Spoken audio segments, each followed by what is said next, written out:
Oi, bom dia. Vamos falar sobre especializações das espécies para sobrevivência. Especificamente, a gente vai tratar sobre como que as espécies exploram seus nichos. Vamos falar de espécies que são generalistas, espécies que são especialistas e um pouquinho sobre como que a seleção natural filtra, digamos assim, dois tipos de espécies, né? Através da seleção do tipo R e a seleção do tipo K. Coisas que vocês já sabem um pouco, porque já devem ter visto a aula que eu indiquei na turma virtual e já devem ter lido o material de vocês também. Bom, para começar eu quero relembrar alguns conceitos. Um habitat é o lugar ou espaço físico onde vive um organismo dentro da comunidade. Guilda é um grupo de espécies com papéis e dimensões de nichos comparáveis dentro da comunidade. Um nicho é o conjunto de condições bióticas e abióticas que são tolerados por um organismo. Aqui do lado a gente tem uma demonstração do que seria, né, o nicho, visualmente falando. Então nós temos um determinado fator, considerando, por exemplo, aqui a temperatura. Pensa em você, pensa na gente. Tem uma temperatura que a gente gosta, a gente pode viver em diversos lugares do mundo com diversas temperaturas, mas tem temperaturas que a gente prefere, né? Então a mesma coisa vale para qualquer fator, para qualquer espécie. Nós temos aqui em cima uma representação do nicho ecológico para um determinado fator. Temos os limites superior e inferior, que representam a faixa que um determinado organismo pode tolerar. Acima desse limite superior e abaixo do limite inferior, o organismo não sobrevive. Existe aí no centro uma faixa ótima, em que o organismo se sente mais à vontade, que são as condições ideais nas quais você vai encontrá-lo. Então, essa zona maior, toda essa potencialidade onde o organismo pode se encontrar, né, nas condições que ele pode tolerar, é chamada de nicho fundamental. Mas a zona em que ele realmente é encontrado, onde ele realmente se dá bem, é um pouquinho menor. E ela é chamada de nicho efetivo. Então, quando você tem dois organismos cujos nichos se encontram, você vai ter, como eu expliquei na última aula, competição.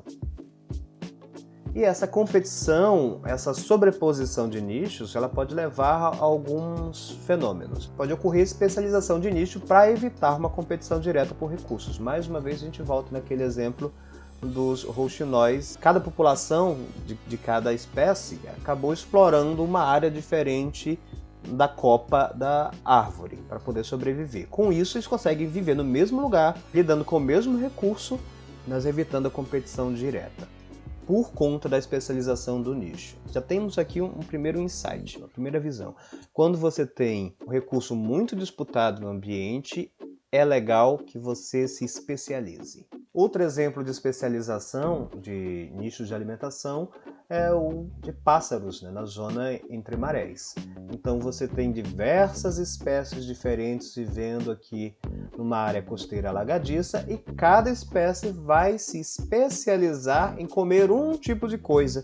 Com isso, se evita a competição direta. Se todos comessem a mesma coisa, todos sairiam perdendo. Você lembra que nas relações ecológicas competição é uma relação de perda e perda? Então, evitar a competição é uma coisa boa. Lembrando, não é que as espécies digam de repente, poxa, eu preciso pensar em alguma outra coisa para comer, porque senão a gente vai competir. Não, isso acontece por conta da seleção natural. Com o passar do tempo, vai sobreviver aquelas populações que contêm aqueles indivíduos que são mais especializados. E esses indivíduos mais especializados vão deixar seus genes e passar adiante essa característica. Depois de um certo tempo, você vai ter diferentes grupos de populações que exploram diferentes recursos dentro daquele ambiente. Então, de acordo com a forma como as espécies exploram seus nichos, você vai ter espécies generalistas e espécies especialistas. Os generalistas possuem nichos amplos, enquanto os especialistas ocupam nichos estreitos. Se você se especializa, você evita a competição, mas também o que você consegue fazer é bem limitado. Cada espécie vai desempenhar uma função ecológica, né, ali naquele ambiente, que é outra forma de você chamar o nicho ecológico. Então vamos lá, características dos generalistas. Podem viver em diversos hábitats, podem comer diversos alimentos, podem frequentemente tolerar uma variedade de condições ambientais maior. Tá? Diferente dos especialistas que, como se especializaram, olha aí a vantagem, ele foge da competição, mas também nem tudo são flores, né? Existem desvantagens também. Os especialistas podem viver apenas um tipo de hábitat, eles usam apenas um ou poucos tipos de alimento e eles toleram uma pequena variedade de climas e outras condições ambientais. Tá? Essa tolerância deles vai ser bem pequena, justamente porque eles se especializaram. Nossas questões de fixação para você tomar nota e você se preparar para o questionário avaliativo.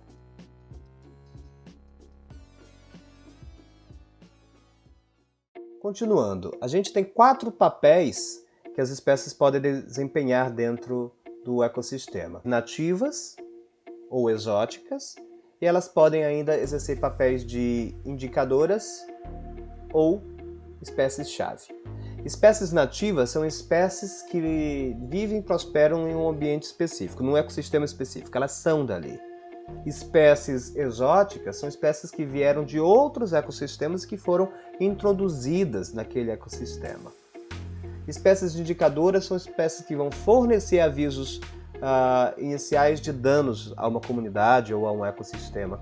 E espécies chaves são espécies muito importantes dentro daquele ecossistema. Elas possuem papéis críticos. Normalmente, por exemplo, é o exemplo de predadores de topo, né? A perda de uma espécie-chave pode provocar crises demográficas, ou seja, crises na população e extinções de outras espécies na comunidade que depende dela para certos serviços ecológicos. Tá? Então pense aí no papel que os predadores de topo podem desempenhar, né? Os predadores de topo na cadeia alimentar.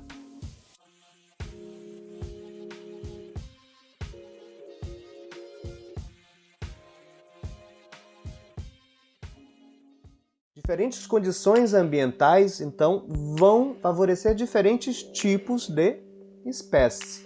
Antes de eu falar desse trechinho que eu coloquei no slide, eu quero mencionar o que é uma condição de apinhamento.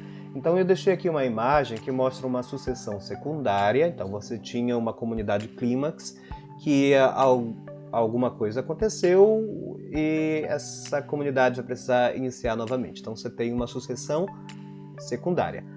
Logo que esse desastre acontece, no caso um incêndio, você torna aquelas condições ali muito difíceis de viver. Então não vai ser toda espécie que consegue reocupar esse nicho. Quem vai ocupar são as espécies pioneiras. Essas espécies elas têm uma ampla tolerância, né, àquelas condições que estão ali. Depois que elas começam a colonizar nesse ambiente, deixam esse ambiente um pouquinho mais ameno, surgem espécies intermediárias e, por fim, quando esse ambiente já está bem mais estável, aí vem espécies que têm requerimentos bem mais altos, né, que são bem mais exigentes. E aí surge a comunidade clímax, tá? Que é uma comunidade madura. A comunidade clímax é uma comunidade que tem muitas espécies. É um ambiente apinhado. Nesse primeiro momento de sucessão, o ambiente ele vai ser pouco apinhado. Não é um ambiente de apinhamento, tem pouquíssimas espécies ali. Dado esse contexto, vamos entender aqui o que o Fundamentos de Ecologia nos diz. Em ambientes que não sejam apinhados, como por exemplo, esse início aqui de sucessão secundária, depois que aconteça um incêndio, por exemplo. Em ambientes que não sejam apinhados, a pressão da seleção vai favorecer a espécie com alto potencial reprodutivo. Em contraste, condições de apinhamento vão favorecer, como no caso da comunidade clímax, vão favorecer organismos que têm menor potencial de crescimento, mas têm melhores condições de usar recursos escassos. Como você tem um ambiente já muito cheio, os recursos a serem utilizados já estão sendo muito explorados. Então as espécies que vivem nesse meio são espécies que são capazes de enfrentar essa intensa competição pelos recursos.